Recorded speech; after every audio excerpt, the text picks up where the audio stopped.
What this dying stranger whispered in my ear changed everything I thought I knew about my family. The blood came first, then the photograph, then the words that would shatter everything. Adaora stood frozen in the doorway of room 237, her nursing cart blocking her path, her breath caught somewhere between her lungs and her throat. The patient, a man she'd never seen before tonight, was convulsing on the bed, monitors screaming their urgent warnings into the quiet hospital corridor. His hand clutched something against his chest, something that looked wrong, too personal, too familiar. She moved without thinking, the way 12 years of nursing had trained her body to react before her mind could catch up. Check the airway, stabilize the head, call for backup. But when she reached for his hand to move it away from his chest, his fingers locked around her wrist with impossible strength for a dying man. His eyes opened, not the glazed confusion of someone slipping away, but sharp, focused, desperate. "Adaora," he whispered. How did he know her name? And then she saw what he was holding. A photograph, corners worn soft with handling, the image partially obscured by his blood-slicked fingers. But she could see enough. Enough to recognize the face smiling back at her from 5 years ago. Her sister, Kioma. The world tilted sideways. "I killed her," the stranger said, each word costing him visible effort. "And your mother knows why." Before Adora could scream, before she could demand answers, before she could do anything except stand there with her heart trying to punch its way out of her chest, the man's grip loosened, his eyes rolled back. The monitors flatlined into that single sustained note that sounds like the end of everything. And Adara was left standing in a hospital room at 3 in the morning, holding a blood-soaked photograph of her dead sister, with a confession that made absolutely no sense echoing in her ears. Her mother? Her mother who'd been destroyed by Kioma's death? Her mother who'd never been the same since that terrible night 5 years ago when the police came to their door with news of an accident. What the hell was happening? Listen, if you're already hooked, and I know you are because you're still here, do me a favor right now. Hit that subscribe button. Seriously, just click it. Because this story goes places you won't believe, and you'll want to be here for every single upload. Drop a comment telling me where you're watching from, and smash that like button. Trust me, you'll want to remember this channel. Now, back to the story, because it gets so much worse. Adaora stumbled backward from the bed as the code team rushed in, their voices loud and efficient, calling out medical protocols that sounded like a foreign language even though she'd spoken this language for over a decade. Someone was asking her what happened. What were the patient's vitals before the arrest? How long had he been unresponsive? She couldn't answer, couldn't speak, couldn't do anything except stare at the photograph in her hands. Her sister's face, so alive in the image, grinning at the camera with that wild joy Kioma had carried everywhere like a perfume. They'd taken that photo at Bar Beach in Lagos, just 6 months before Kioma died. Before the accident. Before everything fell apart. Except it wasn't an accident, was it? That's what the stranger had said. What had he called himself in his chart? She grabbed the clipboard with shaking hands. Obi Nwafa. Age 47. Admitted 3 hours ago with acute organ failure, suspected poisoning. No family listed. No emergency contacts.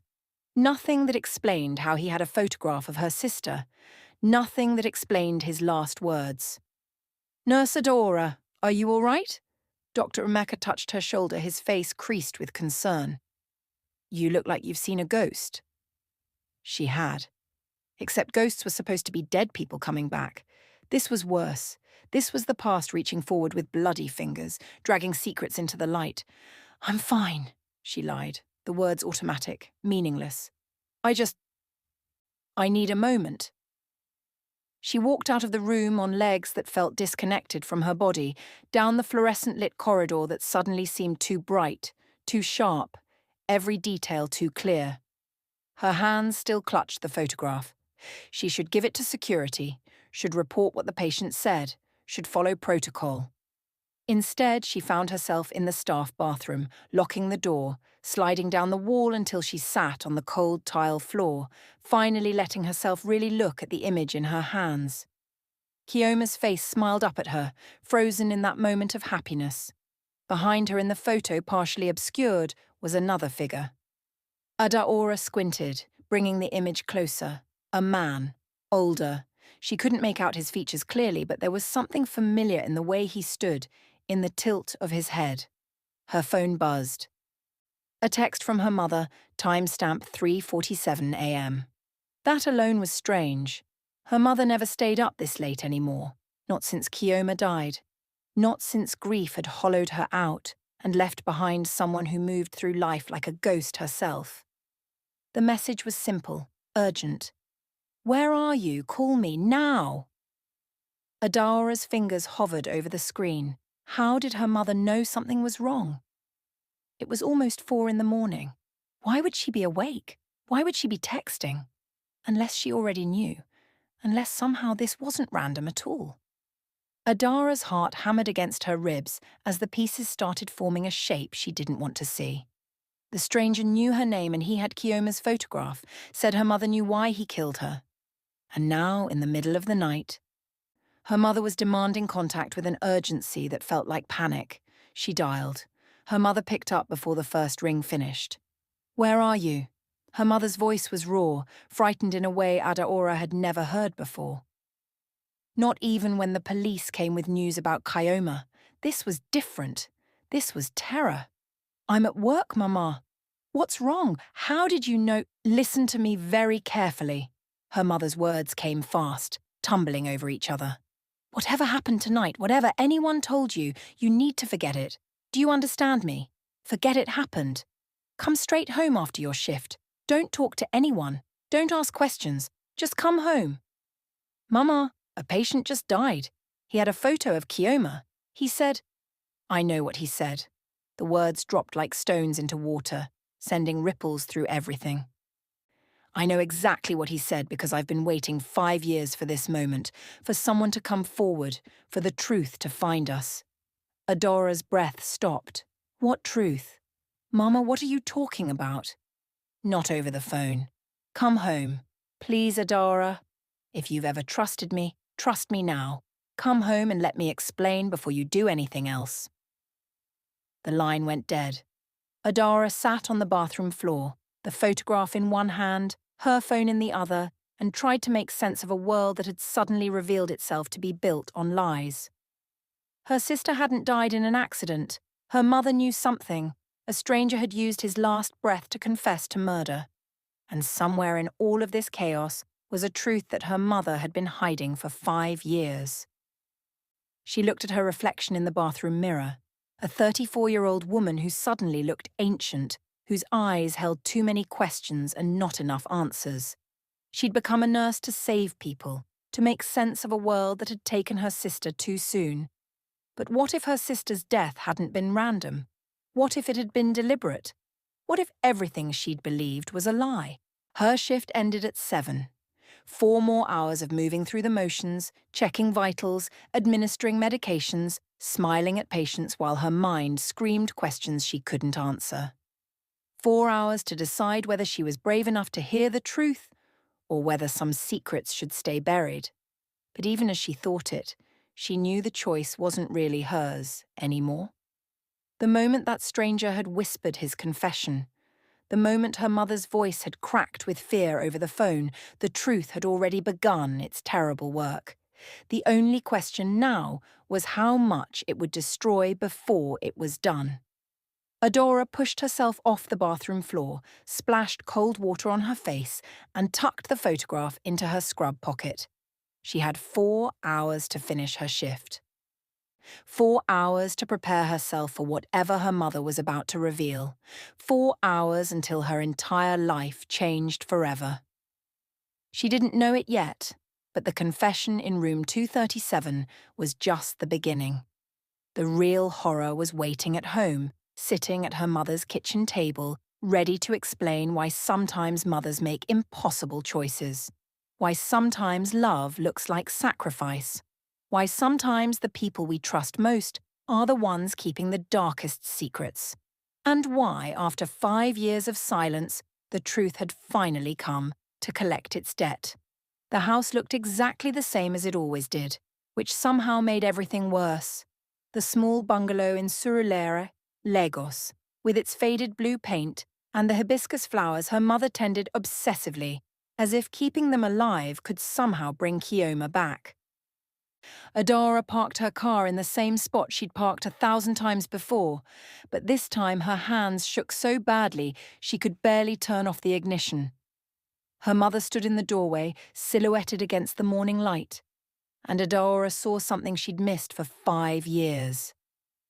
The way her mother's shoulders curved inward, not just from grief, but from the weight of carrying something too heavy. The way her eyes darted to the street, checking for witnesses. The way she gripped the doorframe like it was the only thing holding her upright. This wasn't just a grieving mother. This was a woman terrified of being caught. "Come inside," her mother said quietly. Quickly. The living room was dim despite the morning sun, curtains drawn tight against prying eyes. Her mother had set out tea, 2 cups, already poured, steam rising in lazy spirals. A normal gesture in the midst of something deeply abnormal. Adara sat on the edge of the sofa, the same sofa where she'd collapsed 5 years ago when the police told them about the accident, where she'd held her mother as they both sobbed, where they'd planned Kioma's funeral while trying to make sense of a loss that felt impossible. Except now, sitting here again, Adara wondered if her mother's tears had been grief or guilt. "His name was Obi Nwafa," Adaora said, breaking the terrible silence. "He died in my ward this morning. His last words were about Kioma. About you."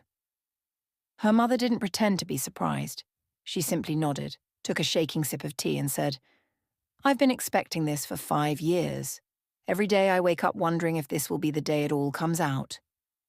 "What comes out, Mama? What did he mean? How did he know Kioma?" Her mother set down her teacup with a click that sounded too loud in the quiet room. "Before I explain, I need you to understand something. Everything I did to protect you. Every choice, every lie, every secret. It was all to keep you safe. Protect me from what? From the same thing that killed your sister." The words hung in the air like smoke, impossible to grasp but impossible to ignore. Adora felt her chest tighten, her breath coming shorter. "Mama, you're not making sense.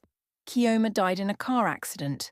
The police said what they were told to say." Her mother's voice was flat, defeated. "The police are part of it. The doctors who did the autopsy are part of it. Everyone who matters is part of it, Adaora. That's how it works. That's how they've worked for generations." "They? Who are they?" Her mother stood, walked to the window, parted the curtain just enough to check the street outside. Satisfied they were alone, she turned back to face her daughter. "Do you remember when your father died? When you were 12? Adaora nodded. She remembered. "Cancer," the doctors had said. "Aggressive, untreatable. He'd gone from healthy to dead in 6 months." "That wasn't cancer," her mother said quietly. "That was the price." The price for what? For refusing to give them what they wanted, for trying to leave, for thinking we could escape. Her mother's voice cracked. "Your father was a good man, the best man. But he was also naive. He thought we could just walk away from society, thought they'd let us go if we moved to Lagos, changed our names, started over." "Society?" "Mama, what's society? What are you talking about?" Her mother laughed, but it was a broken sound, sharp with pain. "The Brotherhood of the Eternal Flame, that's what they call themselves. Sounds grand, doesn't it? Almost noble. But it's just a fancy name for evil. For people who trade blood for power, who sacrifice the innocent for wealth, who've been doing it so long they think they're entitled to it." Adora felt the room spinning. This couldn't be real. Her mother was having a breakdown, that's all. The grief had finally broken her mind, because what she was describing sounded like something from a horror movie, not real life. Not Lagos. Not their family. Your father and I joined when we were young and stupid and desperate, her mother continued, her words coming faster now like a confession held too long. We'd just gotten married. We had nothing. Your father couldn't find work. I was pregnant with you. We were going to lose our apartment, end up on the streets. And then someone introduced us to the Brotherhood. Said they helped their members. Said all we had to do was participate in certain rituals, maintain certain traditions, and in return, we'd have everything we needed. What kind of rituals? Her mother's face went grey. The kind that requires blood. Fresh blood. Young blood. She paused, her next words barely a whisper. Innocent blood. Adaora stood up so fast her vision swam. No, no, Mama. You're telling me you were part of some kind of cult that kills people. Kills children, her mother corrected, and the precision of it was somehow worse than if she'd screamed. Every 5 years, each family in the Brotherhood must provide a sacrifice. A child between the ages of 15 and 25. They call it renewing the covenant. They say the younger the blood, the stronger the blessing. The teacup fell from Adaora's numb fingers, shattering on the tile floor. Kioma, she whispered. Kioma was 22 when she died. Her mother's face crumpled. I tried everything. For years I tried to find a way out. Your father and I, we planned to run. To take you girls and disappear. But they found out. That's why your father died, not from cancer, but from poison. Slow, painful, designed to look natural. They killed him as a warning, to show me what happens when you try to leave. And you stayed? Adara's voice was rising now, hysteria creeping in at the edges. After they murdered Papa. You stayed in this cult? Where was I supposed to go? Her mother's eyes blazed with defensive anger. They own the police. They own judges, politicians, and business leaders. Half of Lagos is either part of the Brotherhood or too scared to cross them. I had 2 daughters to protect. I had no money, no power, no options. So yes, I stayed. And I prayed every single day that I could keep you both safe. But you didn't keep us safe. The accusation was out before Adaora could stop it. Kioma is dead. I know. Her mother's voice broke completely. I know, and I'll carry that until the day I die. But Adaora, you have to understand. They demanded a sacrifice 5 years ago. They demanded one of my daughters. And I had to choose. The room went absolutely still. Even the traffic sounds from the street outside seemed to fade into nothing. Adara stared at her mother, at this woman she thought she knew, and saw a stranger. Saw a monster wearing her mother's face. You chose, Adora repeated slowly. You chose which daughter to give them. I tried to find another way. Her mother was crying now, tears streaming down her face. For months, I begged them. I offered myself instead. We offered money we didn't have. But they have rules. Ancient rules. The sacrifice must be the bloodline, must be the next generation. And I had 2 daughters, so I had to choose. And you picked Kioma. The words tasted like poison on Adaora's tongue. I picked the daughter who had the best chance at life. Her mother's voice was anguished, desperate. You were in medical school. You were going to be a doctor. You were brilliant, focused, going to make something of yourself. But Kioma was wild, always in trouble, dropping out of university, running with bad crowds, talking about becoming an artist like that could pay bills. I thought, God help me, I thought if one of you had to die, at least save the one who could have a real future. Adara backed away, her hand covering her mouth, bile rising in her throat. You killed your own daughter because she wasn't successful enough. Because she wanted to be an artist instead of a doctor. I didn't kill her. The Brotherhood killed her. I just told them which daughter would be the sacrifice. I didn't pull the trigger. I didn't stage the accident. I just gave them her name and prayed God would forgive me. The accident. Adaora's mind was racing, pieces clicking together in horrible ways. That's what Obi meant. He said he killed her. He was the one who ran her off the road. He was from the Brotherhood. Her mother nodded miserably. Obi Noirfort. was the executioner. That's his role in society.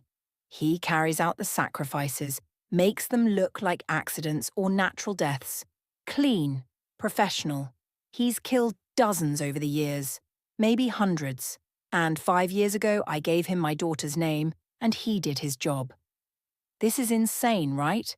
Like, your brain is probably melting right now trying to process what just got revealed. Mine was too when I first heard this story. If you're still watching, and how could you not be, hit that like button. Drop a comment telling me if you saw this twist coming. And subscribe, because the next part is even more messed up. I promise you, this story isn't done destroying your faith in humanity. Let's continue. Adaora couldn't breathe. I couldn't think, couldn't reconcile the mother she'd known her entire life with this woman confessing to orchestrating her own daughter's murder. The room felt too small, the air too thick. She needed to get out. I needed to run, needed to scream until her throat bled, but her mother wasn't finished. There's more, her mother said, her voice barely audible. Something you need to understand about why Obi came to you last night, about why he confessed. I don't want to hear any more. You have to. Because 5 years ago, when I chose Kioma, I thought I was saving you. Thought the sacrifice would satisfy the Brotherhood for another 5 years and you'd be safe. But I was wrong, Adaora. I was so wrong. Wrong about what? Her mother's next words came out in a rush, tumbling over each other. The rules changed. The Brotherhood changed them 3 years ago. Instead of one sacrifice every 5 years, now they require one every 3 years. And it's been 5 years since Kioma died, which means we're 2 years overdue. Which means they're going to come for another sacrifice. Soon. Maybe tonight. Maybe tomorrow. But soon. Adaora felt cold spreading through her chest like ice water in her veins. But I'm over 25 now. I'm 34. I don't qualify according to their rules. Her mother's face was ashen. You don't, but your daughter does. The world stopped. Kamsi, Adaora whispered, and her daughter's name on her lips felt like a prayer and a curse all at once. Kamsi, her 8-year-old baby girl, her reason for breathing, the child she'd raised alone after Kamsi's father left, the light that had pulled her through grief when Kioma died. No, Adaora said, the word coming out sharp and final. No, absolutely not. I won't let them touch her. How are you going to stop them? Her mother asked, and the helplessness in her voice was more frightening than anything else she'd said. I couldn't stop them. Your father couldn't stop them. They're everywhere, Adaora. They have power you can't imagine. Money, connections. They've been doing this for generations, perfecting their system, eliminating anyone who threatens to expose them. Then we go to the police. The police are Brotherhood, I already told you. Then the media. Social media. I'll post everything online. I'll make it so public they can't touch us. Her mother shook her head sadly. Others have tried. Their posts get deleted within hours. Their accounts disappear. They disappear. There's no fighting them directly, Adaora. The only way to survive is to obey. To give them what they want and pray they let you live another few years. So, what are you saying? Adaora's voice was dangerously quiet. Should I just hand over my daughter? Let them murder my child the way you murdered yours? The slap came so fast, Adaora didn't see it coming. Her mother's palm connected with her cheek with a crack that echoed in the small room. For a moment, they both stood frozen, shocked by the violence. Don't you dare judge me, her mother hissed, her face twisted with anguish and rage. Don't you dare pretend you wouldn't have done the same thing in my position. I made an impossible choice. The kind of choice no mother should ever have to make. And I've lived with that guilt every single day since. I see Kioma's face every time I close my eyes. I hear her laugh in my dreams. I am haunted by what I did. But I did it to save you, to give you a life, to give you a chance at happiness. Some happiness, Adara said bitterly, her hand pressed to her burning cheek. Built on my sister's corpse. Yes, her mother shouted. Yes, exactly that. Your entire adult life, your education, your career, your daughter, everything you have, exists because Kioma died instead of you. So don't stand there and act morally superior. You're alive because of my choice. Kamsi exists because of my choice. And now you have to make the same impossible choice I did. No. Adara's voice was steel. I'm not like you. I won't sacrifice my child to save myself. Then they'll kill you both. Her mother said it simply, factually, like she was commenting on the weather. That's what happens to families who refuse. They don't just take the sacrifice. They eliminate the entire bloodline. Parents, children, anyone who carries the family name. They call it pruning the garden, making sure no one is left to seek revenge or expose them. Let them try. Adara was already moving toward the door, her mind racing through options, plans, desperate schemes. I'm taking Kamsi, and we're leaving Lagos tonight. We'll go north, or to another country. Somewhere they can't find us. There is nowhere they can't find you, her mother called after her. Don't you understand? The Brotherhood isn't just in Lagos. They're everywhere. In every city, every country. They're international, connected to other societies, other groups. You can run to Ghana, to South Africa, to America, to London. They'll find you. They always find runners. And when they do, the punishment is worse than if you just complied. Adara paused at the door, her hand on the knob, everything in her screaming to run, but her mind knowing her mother was probably right. If this brotherhood was as powerful as she claimed, running might just be choosing how they died rather than preventing it. Then what do you suggest? She asked, hating how defeated she sounded. What's your brilliant plan, Mama? Hand over Kamsi and hope they're satisfied for another few years? Live knowing I killed my own daughter just like you killed yours? Her mother's face was unreadable. There might be another way. What way? The reason Obi confessed to you last night. The reason he came to your hospital specifically, even though he had to know it would expose everything. He wasn't just dying from organ failure, Adaora. He was poisoned. By the Brotherhood. Why would they poison their own executioner? Because he wanted out. Her mother's voice dropped to barely a whisper. Obi spent 20 years killing for the Brotherhood, 20 years of murdering children, and it finally broke him. 6 months ago, he told the leadership he wanted to leave, wanted to confess everything to the police, expose the whole operation, accept whatever punishment he deserved if it meant stopping the killing. And they poisoned him for it. Slowly, painfully, made sure he knew he was dying and there was nothing he could do to stop it. But before he died, he managed to gather evidence. Names, dates, locations of sacrifices, bank records showing money transfers, photos of rituals. Everything needed to bring down the entire Lagos branch of the Brotherhood. Adora's heart started beating faster. Where is this evidence? Her mother reached into her pocket and pulled out a small key. He gave it to me 3 days ago. Came to this house, looked like death already, and handed me this key. Said it opens a storage locker at the facility on Ikorodu Road. Said everything we need to destroy them is in there. But he also said that if we use it, we have to be willing to accept the consequences. What consequences? If we expose them, we expose ourselves too. My role in Kioma's death. My years as a Brotherhood member. The fact that I chose one daughter to die to save another. It will all come out. I'll go to prison, probably for life. And the scandal will destroy you too. Your career, your reputation, everything. Adara stared at the key in her mother's outstretched hand. Such a small thing.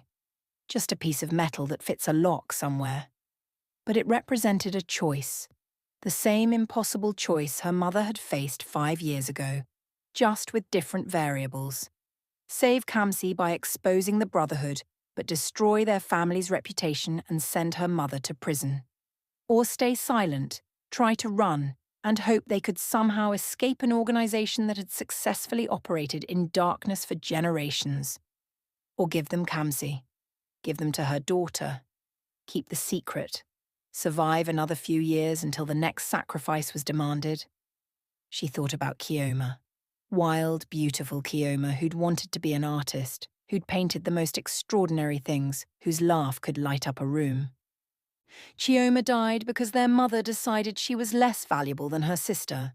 Chioma, who never got the chance to become whatever she might have been because someone decided her life was negotiable. And she thought about Kamsi. Sweet Kamsi, who was learning to read, who brought home drawings from school, who still believed in magic and goodness and happy endings. Kamsi, who trusted her mother to keep her safe. Kamsi didn't know that monsters were real, and they looked like normal people, and sometimes they were your own grandmother. The choice wasn't really a choice at all. Adara took the key. "Tell me everything," she said. "Every detail about the Brotherhood. Every name you know. Every location. Everything." Her mother's eyes widened. "You're going to use the evidence? Expose them?" "I'm going to burn their entire world to the ground," Adaora said, and her voice carried a conviction she hadn't felt in years, maybe ever. "And if that means you go to prison, if that means I lose my job, if that means our name becomes synonymous with evil in this city, so be it. I won't let them touch Kamsi. I won't continue this cycle. It ends with me." "They'll kill us," her mother whispered. "The moment we make a move against them, they'll know. They'll come for all of us. Then we move fast. And we move smart. Obi gave you this key 3 days ago. Why didn't you use it?" Her mother's face crumpled with shame. "Because I'm a coward.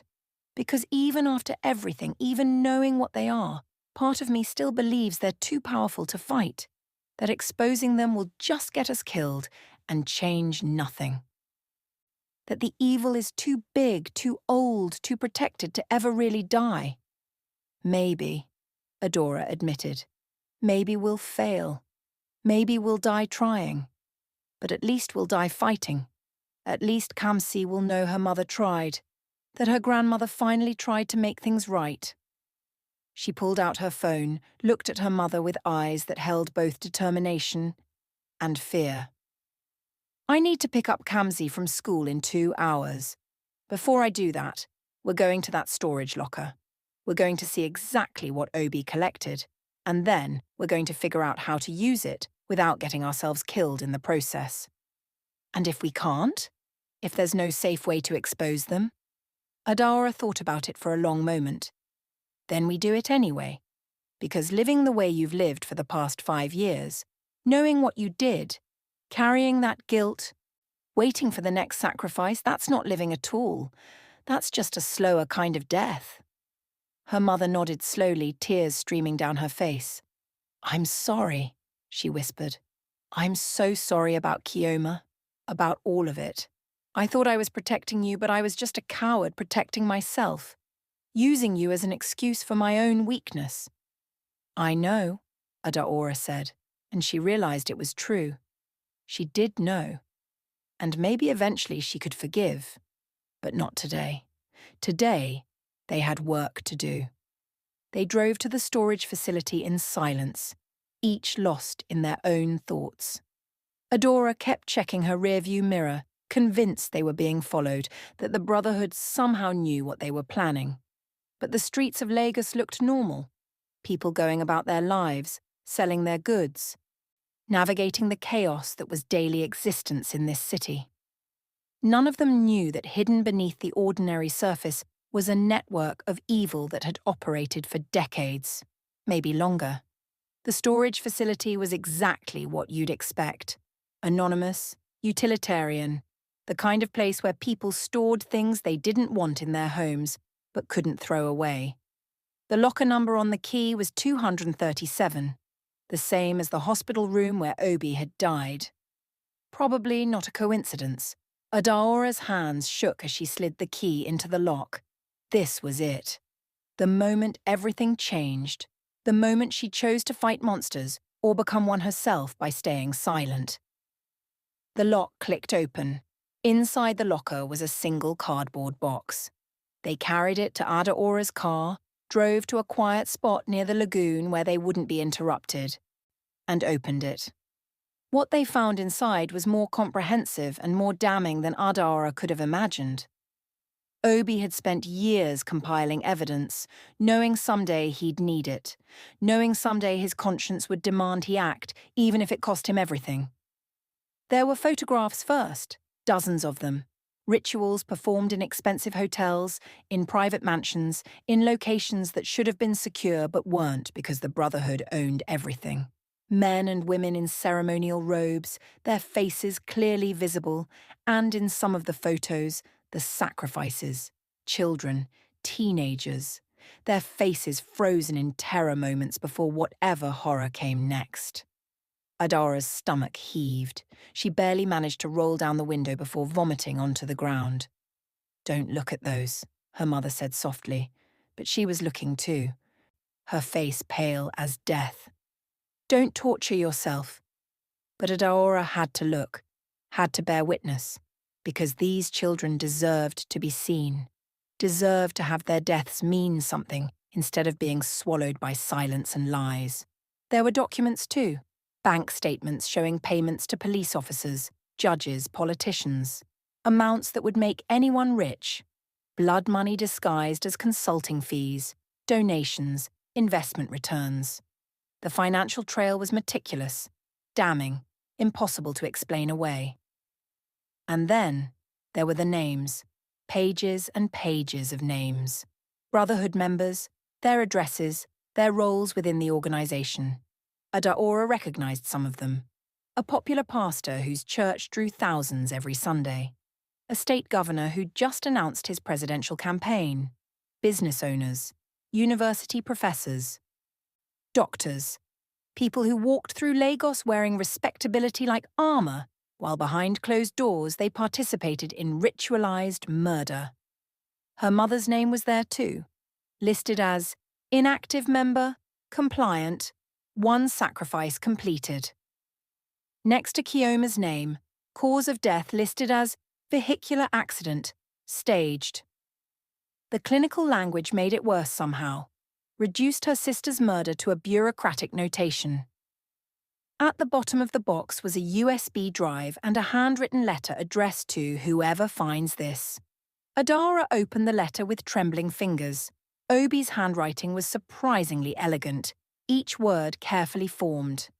To the person reading this, my name is Obi Nwafa, and I am a murderer. Not in the heat of passion, not in self-defense, but deliberately, systematically for 20 years. I have killed 37 children. I remember every face, every scream, every moment of terror in their eyes before I took their lives. I'm writing this because I'm dying, and I want someone to know the truth. I want the Brotherhood exposed for what it is, not some secret society with mystical powers, but a criminal organization that has convinced its members that child sacrifice brings prosperity. The truth is simpler and more banal. The Brotherhood doesn't have supernatural power. It has money, connections, a mutual blackmail system so comprehensive that no member can leave without destroying themselves. The blessings members receive aren't divine favor, they're payoffs. The organization pools resources from all members, membership fees, percentage of earnings, donations from initiates, and redistributes it to create the illusion of reward for sacrifice. They invest in their members' businesses, use connections to secure contracts, manipulate systems to benefit those who comply. It's not magic. It's organized crime dressed in ritual and superstition. I participated because I was poor and desperate and they offered me money. I stayed because they had evidence of my crimes and threatened to expose me if I left. I killed children because I was a coward who valued his own survival over their lives. But I'm dying now, and my survival no longer matters. What matters is stopping this, ending the cycle, making sure no more families have to make the choice I forced them to make.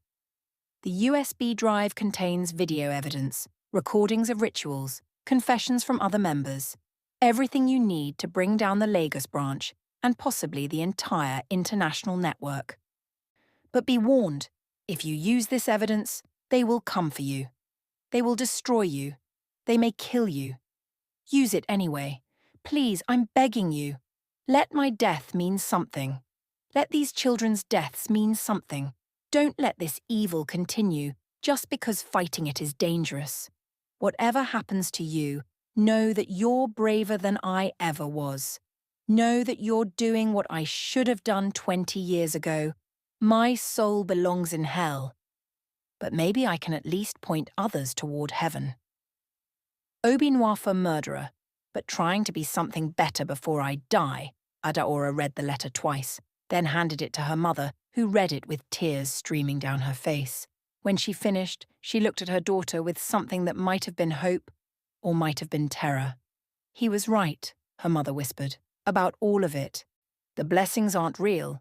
The prosperity we received after Kioma, it wasn't divine favor. It was the Brotherhood investing in me, helping me get the promotion at work, connecting me with clients, making sure I succeeded so I'd be grateful, so I'd be compliant, so I'd believe the sacrifice was worth it. But you knew, Adaora said. Deep down, you had to know it wasn't real magic, that it was just criminals helping other criminals. Knowing and admitting are different things. Her mother's voice was hollow. It's easier to believe in magic, in ancient powers, in something bigger than human evil, because if it's just people, just normal people choosing to murder children for money and power, then we have no excuse. Then we're just monsters who could have stopped any time and chose not to. Adara looked at the USB drive. We need to watch what's on this, all of it. If we're going to use it, we need to know exactly what we have. They drove to Adaora's apartment, a small place in Yaba, close to the hospital, cramped but clean. Kamsi wouldn't be home from school for another hour, enough time to see what Obi had died protecting. Adaora plugged the USB drive into her laptop, her mother sitting beside her, both of them holding their breath.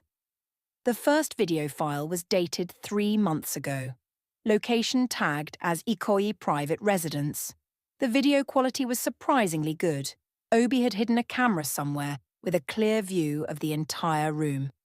What they watched next would haunt Adaora for the rest of her life. The ritual started with chanting. Men and women in red robes, faces covered by masks depicting various animals. They stood in a circle around an altar, just a wooden table draped in black cloth, nothing mystical about it. On the altar, tied down, was a boy. Maybe 16 years old, crying, begging, calling for his mother. No one listened. The ceremony was surprisingly brief, no elaborate rites, no lengthy invocations. Just a few words in Igbo, a knife, and brutality. The boy's screams lasted less than a minute, then silence. What came after was worse. The Brotherhood members removed their masks, laughing, joking, talking about stock portfolios and political campaigns, treating the murder like it was a networking event with an unpleasant opening ceremony. Someone ordered champagne. They toasted to prosperity. The boy's body was still on the altar, cooling, while they drank and celebrated. Adara stopped the video, ran to the bathroom and vomited until there was nothing left in her stomach. Her mother sat frozen on the couch, staring at the paused screen with dead eyes. There were 17 more videos on the USB drive, 17 more murders, 17 more children whose names Adaora would never know, whose families probably still believed their deaths were accidents, tragedies, acts of God rather than acts of human evil. She couldn't watch them all. Not now. Maybe not ever. But she'd seen enough to know that Obi was telling the truth, that the Brotherhood was exactly what he said. Not mystical, not supernatural, just human beings choosing to do monstrous things for profit and power. We have to give this to someone, Adaora said, her voice hoarse from vomiting. The media, international media, CNN, BBC, someone so big they can't be silenced. They'll know it came from us, her mother said. Obi gave me that key. They'll know I had access to his evidence. They'll come for Kamsi first. They'll take her before we can even get the evidence to anyone. Adara checked her watch. 40 minutes until Kamsi's school day ended. 40 minutes to figure out how to protect her daughter while simultaneously declaring war on an organization powerful enough to have operated openly for decades. Okay, pause for a second. Your head is spinning, right? Mine was too. This is absolutely insane. If you're still here, and seriously, thank you for sticking with this nightmare, hit that subscribe button right now. We're in the final stretch, and what happens next is going to blow your mind. Drop a like, tell me in the comments if you think Adaora makes the right choice, and let's finish this story, because the ending is something else. Adaora's phone rang. Unknown number. She stared at it, every instinct screaming not to answer. But something made her pick up. Nurse Adora. The voice was male, smooth, educated. I hope this isn't a bad time. Who is this? Someone who knows you visited a storage locker this morning. Someone who knows you're currently in possession of property that doesn't belong to you. Someone who would very much like to have a conversation before you do something irreversible. Ice water flooded Adaora's veins. How did you get this number? We have all the numbers, all the addresses, all the information about everyone who matters, including where your daughter goes to school. Beautiful girl, Kamsi. Such a bright smile. It would be a shame if anything happened to her. Adaora's hand tightened on the phone. If you touch my daughter... We don't want to touch anyone, the voice interrupted smoothly. We just want to have a civilized conversation. You have something of ours. We'd like it back. In return, we'll forget this unfortunate incident ever happened. You and Kamsi can go on living your normal lives. Your mother can continue her comfortable retirement. Everyone wins. Except the children you murder. A pause. Then, I see Obi filled your head with his delusional guilt. Let me be clear about something, Nurse Adaora. What we do, we've done for generations. It's tradition. It's necessary. It maintains balance. You may not understand it, but that doesn't make it wrong. Murder is murder. Dressing it up in robes and calling it tradition doesn't change that. Such moral certainty from someone who exists because of our traditions. The voice hardened slightly. Your mother sacrificed your sister 5 years ago. You're alive because of that choice. Your daughter exists because of that choice. You've benefited from the very system you now claim to oppose. Forgive me if I find your sudden righteousness a bit hypocritical. I didn't know. Ignorance isn't innocence. You're 34 years old. You've lived your entire adult life on the foundation of your sister's death. You got your education, your career, your child, all because Kioma died instead of you. Now you want to pretend you're better than us? You are us, Adaora. You're just too blind to see it. I'm nothing like you. Prove it then. Go to the police, release the evidence, destroy your mother, destroy yourself, destroy any chance Kamsi has at a normal life. Become a pariah. Spend years in courtrooms while your daughter grows up knowing her mother and grandmother are murderers. Because that's what will happen. You understand that, right? Once this evidence is public, you're not the hero. You're the accomplice who finally got caught. Adaora's mind raced. He was right about some of it. She had benefited from Kioma's death, even unknowingly. Her mother's increased income after the sacrifice had paid for Adaora's final years of medical school. The connections the Brotherhood provided had helped Adaora get her nursing position at a prestigious hospital. The apartment she lived in, the school Kamsi attended, all of it built on blood money. But did that mean she was complicit? Did benefiting from evil make her evil too? What do you want? She asked quietly. Simple. Return the evidence. The USB drive, the documents, the photographs, everything. Bring it to the address I'm about to text you. Come alone. Once we verify you haven't made copies, you're free to go. We'll consider your mother's debt paid. The sacrifice we're owed? We'll delay it. Give you time to figure out an alternative arrangement. What alternative arrangement? That's between you and your mother.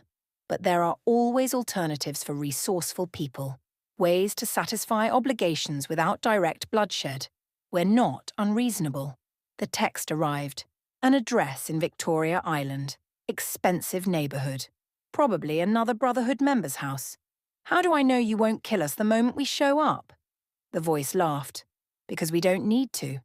You're not a threat, Adaora. You're a scared mother trying to protect her child. We understand that. We respect that. Give us back our property, and this all goes away. Everyone lives. Everyone's happy. Choose the other path, and... The voice trailed off meaningfully. Well, you've seen the videos. You know we're serious about maintaining our traditions. The line went dead. Adaora sat staring at her phone while her mother watched with desperate hope and terror warring in her expression. What did they say? Her mother asked. They want the evidence back. Say they'll let us go if we hand it over. Can we trust them? Adaora laughed bitterly. Can we trust people who murder children and call it tradition? What do you think? So what do we do? Adaora looked at the clock. 25 minutes until Kamsi's school day ended. 25 minutes to make a choice that would determine whether her daughter lived or died, whether justice was served or evil continued unchallenged. She thought about Kioma. About all the children in those videos, about the families who never got answers, who believed their losses were tragic accidents rather than deliberate murders. She thought about Kamsi, about the life she deserved, about the mother she deserved, one who fought for her, who protected her, who taught her that some things are worth dying for.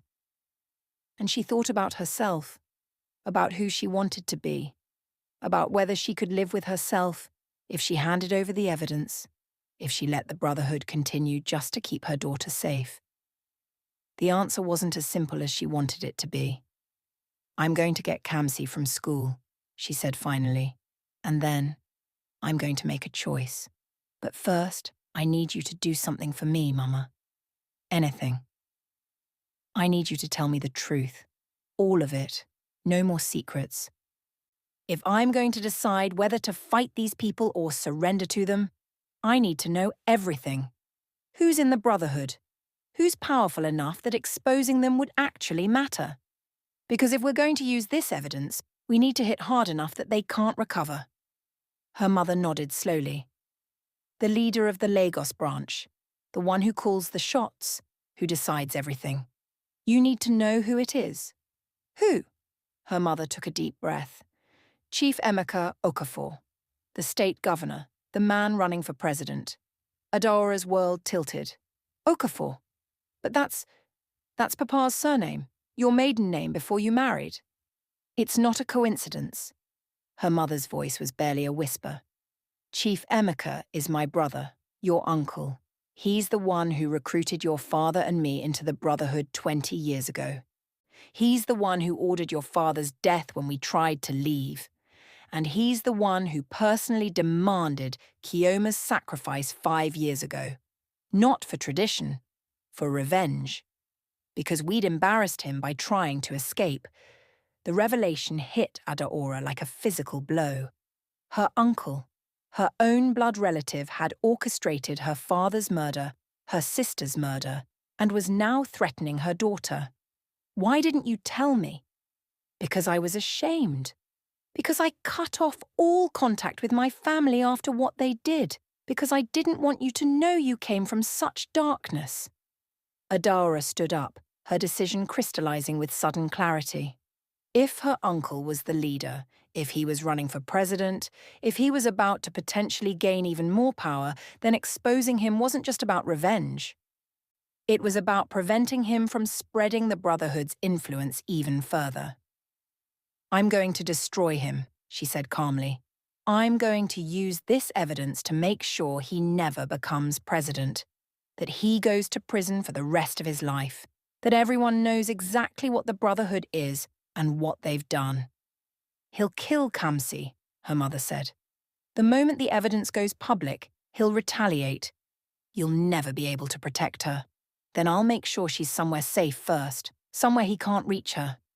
There is nowhere. There's always somewhere. Adara was already moving, grabbing her laptop, the USB drive, her phone. I have friends from medical school who work for NGOs, international organizations. People who can help. People outside the Brotherhood's reach. She made 3 calls in quick succession. First, to a former classmate who now worked for Doctors Without Borders, currently stationed in Geneva. Explained that she needed to send Kamsi out of the country immediately, tonight if possible, for her safety. Her friend didn't ask questions, just promised to arrange emergency travel documents and a secure location. The second call went to a journalist she'd met at a medical conference 2 years ago. Someone who worked for Al Jazeera and had won awards for investigative reporting on African corruption. Explained she had evidence of a ritual murder cult operating at the highest levels of the Nigerian government and needed to know how to release it in a way that couldn't be suppressed. The journalist's response was immediate. "Send me everything. I'll have a team ready. If this is real, we'll make sure the whole world sees it." The third call was to the school. Told them she was coming to pick up Kamsi early for a family emergency. Told them not to release her daughter to anyone else, no matter what authority they claimed. Her mother watched all of this with growing hope and terror. "You're really doing this. You're actually going to fight them." "I'm going to end them," Adara corrected. "Or die trying. But either way, the cycle stops. No more sacrifices. No more murdered children. It ends with us." They drove to Kamsi's school together, both scanning the streets for any sign they were being followed. The afternoon traffic was its usual chaos. Okada motorcycles weaving between cars, street vendors selling everything from phone chargers to roasted corn, people everywhere going about their normal lives.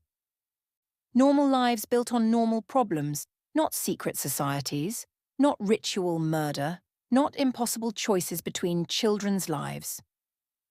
Kamsi came running out of school with her backpack bouncing, her smile bright as sunlight. 8 years old and still young enough to believe the world was good, that adults could be trusted, that monsters only existed in storybooks. "Mummy," she threw her arms around Adora's waist. "Why are you here early? Is everything okay?" "Everything's fine, baby." Adora kissed the top of her head, breathing in the smell of children's shampoo and playground dust. "We're going on an adventure, just you and me." "What kind of adventure?" "The kind where you get to fly on an airplane to a new country. Would you like that?" Kamsi's eyes went wide with excitement. "Really? Where are we going?" "Switzerland. You'll stay with Auntie Ngozi for a little while. She works at a hospital there. You'll be safe." The word safe registered somewhere in Kamsi's 8-year-old consciousness as meaning she was currently unsafe, but before she could ask questions, Adora was buckling her into the car, her mother getting in the back seat, all of them moving with urgent purpose. They drove straight to the airport.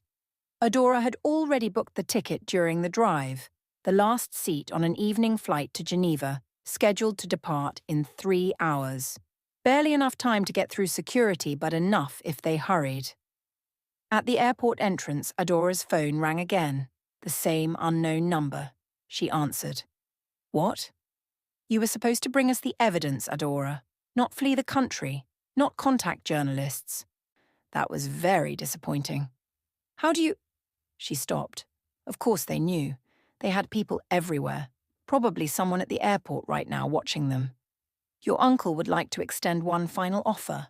Bring Kamsi to him. Now. Complete the sacrifice that's owed. Do this and he'll let you and your mother live. Refuse, and everyone dies. You, your mother, even Kamsi. We'll make it look like an accident. A terrible tragedy. The grieving mother who couldn't cope after losing her daughter, who took her whole family with her. It's a story people will believe." Adaora looked at Kamsi, who was clutching her small suitcase, excited about her adventure, trusting her mother to keep her safe. "No," Adaora said simply. "My daughter gets on that plane. My daughter lives. And if you come for her, if you touch one hair on her head, I'll make sure every piece of evidence Obi collected gets released to every media outlet in the world. Your face, your name, everything. You'll be famous, Uncle Emeka. The whole world will know what you are." Silence on the other end. Then, quietly, dangerously, "You're making a mistake, niece." "No, I'm fixing one. The mistake my mother made 5 years ago when she chose one daughter over another. The mistake my father made when he joined your cult. The mistake you made thinking you could keep doing this forever without consequences. It all ends today." She hung up, handed her phone to her mother. "Get Kamsi on that plane, make sure she's safe." And then she pulled out the USB drive, pressed it into her mother's hand along with copies of all the documents. "If anything happens to me, make sure this gets to the journalist. Make sure the story comes out. What are you going to do?" "I'm going to keep their attention on me. Lead them away from Kamsi. Give her time to get out of the country. They'll kill you. Probably, but at least I'll die knowing I fought, that I tried, that I chose my daughter over my own survival." She looked meaningfully at her mother. "I'm choosing differently than you did." Her mother's face crumpled. "I'm sorry. God, I'm so sorry. I should have been braver, should have fought 5 years ago, should have protected both my daughters instead of sacrificing one." "You still can." Adaora kissed her mother's cheek. "Get Kamsi on that plane. Make sure the evidence gets out. That's how you protect her now. That's how you make Kyoma's death mean something." She turned to Kamsi, kneeling to look her daughter in the eye. "Baby, Grandma is going to take you on the airplane. I have to stay here for a little while, but I'll meet you very soon. Can you be brave for Mummy?" Kamsi's lower lip trembled. She was 8, not stupid. She knew something was wrong. "You're coming though, right? You promise?" Adora pulled her daughter close, memorizing the feel of her, the smell, the warmth. If this was the last time she held her child, she wanted to remember everything. "I love you more than anything in the world," she whispered. "More than my own life. Remember that, okay? Whatever happens, remember that Mummy loved you." "Okay," Kamsi said in a small voice. "I love you too." Adora watched them walk towards security, her mother holding Kamsi's hand, both of them looking back one last time before disappearing into the crowd. Her daughter was safe now. Or would be, once that plane took off. Everything else was secondary. She walked out of the airport into the Lagos evening, knowing the Brotherhood was watching, knowing they'd follow her, knowing this might be the last sunset she ever saw. Her phone buzzed with a text, an address, a time, 1 hour, and a simple message: "Come alone if you want this to end clean. Bring anyone, and we kill everyone you've ever cared about." Adaora looked at the address, recognized it. Her uncle's private residence in Ikoyi, the same location as one of the videos on Obi's USB drive. She got in her car and drove. The house was exactly what you'd expect from a man running for president. Massive, gated, security everywhere. But they let her through. I expected her. Someone had called ahead. Her uncle waited in his study, looking every inch the respected statesman. Expensive suit, distinguished grey hair, the kind of face that made people trust him, the kind of face that had smiled for cameras while ordering children's deaths. "Adaora," he said warmly, as if this were a normal family visit. "Please sit. Can I offer you something to drink?" "I'm not here for pleasantries." "No, I suppose not." He poured himself whiskey, took a slow sip. "You've created quite a problem for me. Obi's evidence, your theatrical airport scene, the journalists you've contacted. Very inconvenient." "Good." He smiled. "You look like your mother. Same stubbornness, same misguided moral certainty. She thought she could fight us too, 20 years ago. Thought she and your father could just walk away. We showed her how that ends. You killed my father. I eliminated a security risk. Family is important. But the Brotherhood is eternal. Individual lives matter less than the greater tradition. The tradition of murdering children. The tradition of maintaining power through sacrifice. It's not new, Adaora. Every civilization throughout history has understood that power requires blood. We're just honest about it. You're insane. I'm practical." He set down his glass. Let me make you an offer. A real one, not the threats from earlier. Join us. Properly. Your mother was always reluctant, but you have potential. You're smart, resourceful, willing to fight for what you believe in. We could use someone like you. You want me to join the organization that murdered my sister? I want you to understand that your sister's death wasn't meaningless. It was part of something larger. And if you join us, if you embrace the tradition, her sacrifice becomes your power. You could have anything you want. Wealth, influence, protection for Kamsi. We take care of our own. Adaora laughed, a harsh sound with no humor in it. You think I'd ever? I think you're a mother who wants her daughter safe. I think you're smart enough to recognize a losing battle when you see one. The evidence you have? We'll suppress it. We have people in every media organization, every government office, every police department. You can't win this, Adara. You can only choose how badly you lose. Except you're wrong about one thing. Adara pulled out her phone, showed him the screen. A live stream, broadcasting to multiple platforms, recording everything he'd just said. The evidence went out 30 minutes ago, while I was at the airport. It's already on Al Jazeera's website. CNN is running it as breaking news. BBC Africa has it. And this conversation, where you just admitted to murder, to running a ritual cult, to having people everywhere, it's being watched by 10,000 people right now. 20,000. Numbers climbing every second. Her uncle's face went white. He grabbed for the phone, but Adara stepped back. It's already out there, she said. Can't suppress what the whole world has already seen. Can't threaten journalists in 20 different countries. Can't kill everyone who knows. It's over, Uncle. The Brotherhood is finished. For a long moment, he just stared at her. Then he started laughing. Not the cultured chuckle of a politician, but the unhinged cackle of someone watching their world collapse. You stupid girl, he said. You think exposing us will stop this? We'll regroup. We'll rebrand. We've survived exposure before. In other countries, other times, we always survive because people want what we offer. They want power, wealth, success. And they're willing to pay any price for it. Maybe. But you personally won't survive. You, specifically, are done. Your presidential campaign is over. Your freedom is over. You're going to prison. And every child you ever killed is going to haunt you there. Sirens outside. Police, real ones this time, not Brotherhood compromised. International pressure was already working. You couldn't ignore child murder when the whole world was watching. Her uncle looked at her with something that might have been respect or might have been hatred. Your mother chose wrong 5 years ago, should have sacrificed you instead of Kioma. You were always going to be the dangerous one. She chose to let me live. I chose to make that life mean something. That's the difference between us.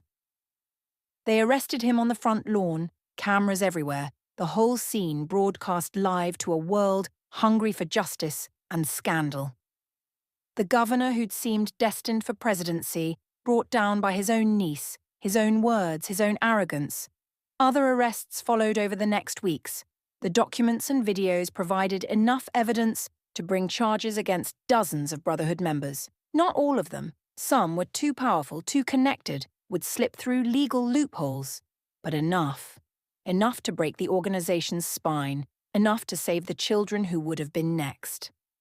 Adara flew to Geneva 3 days later, after giving statement after statement to police, to journalists, to prosecutors building cases that would take years to fully resolve. Kamsi ran into her arms at the airport, and Adaora held her daughter like she was the only real thing in a world of shadows. Her mother was there too, thinner, older-looking, but alive, free in a way she hadn't been in 20 years. Did we do it? Her mother asked. Did we actually stop them? We stopped this version of them, Adaora said honestly. Who knows what they'll become next? But we saved some kids. We gave some families answers. We did what Obi asked us to do. And Kioma? Her mother's voice broke. Did we give her death meaning? Adaora thought about her sister, wild, beautiful Kioma who deserved to live, to paint, to become whoever she might have been. I don't know if death can ever really mean something, she said quietly, but we made sure it wasn't for nothing. That's the best we can do. They stayed in Geneva for 6 months while the trials proceeded, eventually returned to Nigeria, not to Lagos, but to a smaller city where brotherhood influence was weaker. Started over, again. Kamsi grew up knowing the truth about her family, about the choices her grandmother made, the price her aunt paid, the fight her mother fought. It shaped her, that knowledge, made her fierce, made her careful, made her someone who understood that evil often wears a respectable face and that fighting it requires sacrifice. Adora went back to nursing because saving lives was still the only thing that made sense when so much death surrounded her. She never forgot the children in those videos, never stopped seeing their faces, but she lived with it, carried it. Turned her grief into action by advocating for child protection, for investigations into secret societies, for justice even when justice seemed impossible. Her mother lived quietly, helping raise Kamsi, trying in small ways to atone for a choice she'd made in weakness. She and Adaora never fully repaired their relationship. Some breaks can't be fixed, only accepted. But they learned to coexist, to forgive, if not forget. The brotherhood never fully disappeared. Organizations like that don't die. They adapt, rebrand, find new ways to operate. But they were weaker, more cautious, less able to act with impunity. And sometimes, late at night, Adaora would think about Obi, about a man who spent 20 years doing evil and spent his last days trying to do good, about whether that made a difference, whether redemption was possible for someone with blood on their hands. She still didn't have an answer, but she knew that trying mattered, that fighting mattered, that choosing to break a cycle of evil, even when the cost was unbearable, was the only way anything ever changed. So that's the story. A woman who lost her sister, a mother who sacrificed her daughter, a society built on blood, and one choice to say enough. If this story hit you the way it hit me, do one thing before you go. Subscribe to this channel. We tell the stories that need to be told, the dark truths that hide in plain sight. Hit that like button and drop a comment telling me, could you have made Adaora's choice? Could you risk everything for the truth? I'll see you in the next one. Stay safe out there. The monsters are real, but so are the people who fight them.